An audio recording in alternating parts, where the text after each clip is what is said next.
Hey folks, this is Interpret Nation, and on this video I'm going to talk about Rick and Morty Season 3 Episode 1 and how it's actually about computer hacking and computer science and all kinds of really awesome computer science geeky things, but mostly computer hacking. Hope you guys like the video.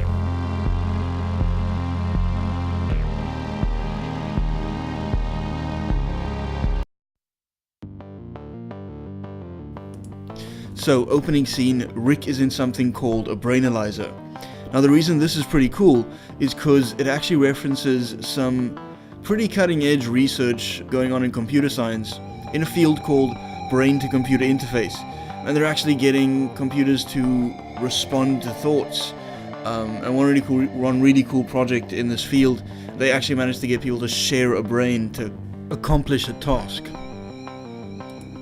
So, yeah, Rick trapped in a brainalyzer. The brainalyzer is actually a joke about some other things happening in computer science. And I've got another video about what the brainalyzer could actually also be about.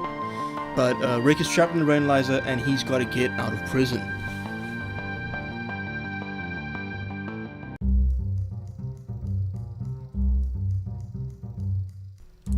So now, the way that Rick breaks out of this prison is an amazing allegory to something in computer hacking, and I'm going to explain it to you in absolute detail. What Rick does is he actually convinces this bug that one kind of information is another. He convinces the bug that a fabrication is actually a memory, is something that you can trust as credible information, essentially lying to the person. But it's deeper than that. This confusion of trust in information, him convincing the money bug, or the bug, that one kind of memory is another one kind of information is another kind of information, is at the heart of something called a memory corruption attack. And this is why I think the rest of the episode makes sense with all of its heavily and obviously drawn information security allegory. They're obviously speaking to the hackers because of this very event happening inside the brainalyzer, or inside Rick's mind. Rick actually confuses the guy into trusting certain kinds of information. That information then turns out to be actually a piece of code that will give him access and allows him to control the whole prison facility. It's a virus, as Rick calls it. Rick has actually memory corruption bugged his way out of the brainalyzer. And if you ask me, getting out of a brainalyzer that way is pretty cool.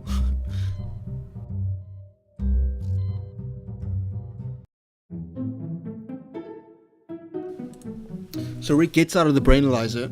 He now wants to get to level 9, assumedly to take a shit.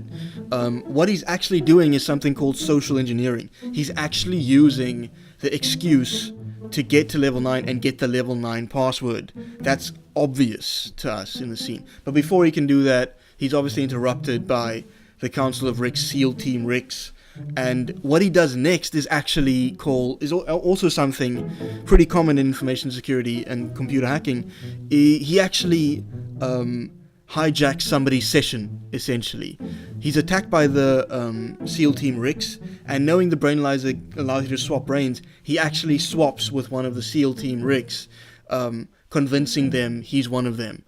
This is actually a play on authentication replay attacks in information security, on session hijacking, and it's also a privilege escalation attack. So he's actually swapping roles with somebody who has a better access rights in the Council of Ricks. The SEAL Team Ricks is very well trusted. He's doing very well in his privilege escalation to go from Galactic Federation prison officer to SEAL Team Rick member. And he actually, in the rest of the episode, we can see he literally, after this, he literally asks for somebody inside the Citadel of the Council of Ricks with higher clearance, because he wants to make it obvious to us that he's escalating privileges. Again, pulling back strongly to the information security and computer hacking world.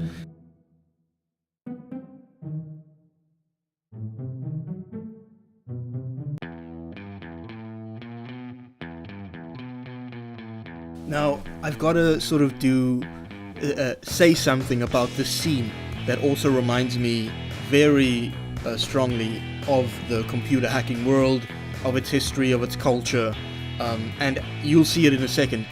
The scene of Rick actually hooking up the brainalyzer to the comms channel of the ship.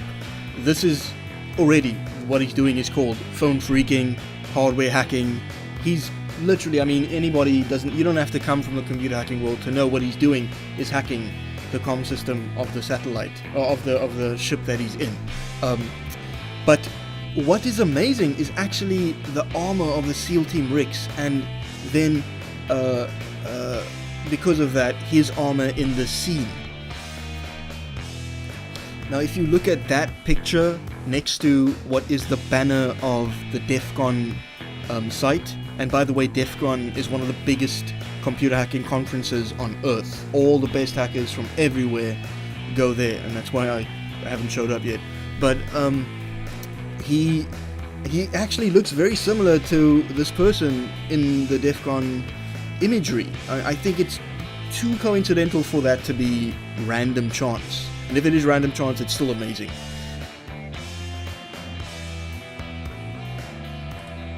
Yeah, so I think that's going to be it for this video. I hope you guys learned something interesting. I hope I exposed another dimension through which to enjoy Rick and Morty. Because I'm really passionate about the show. I really like the way they connect the audience to very deep scientific concepts. But I'll be doing these videos on Rick and Morty episodes and the deeper meaning behind them from a scientific and philosophical perspective. Hope you guys enjoy it. Please hit subscribe. Let me know what you think about the video in the comments below.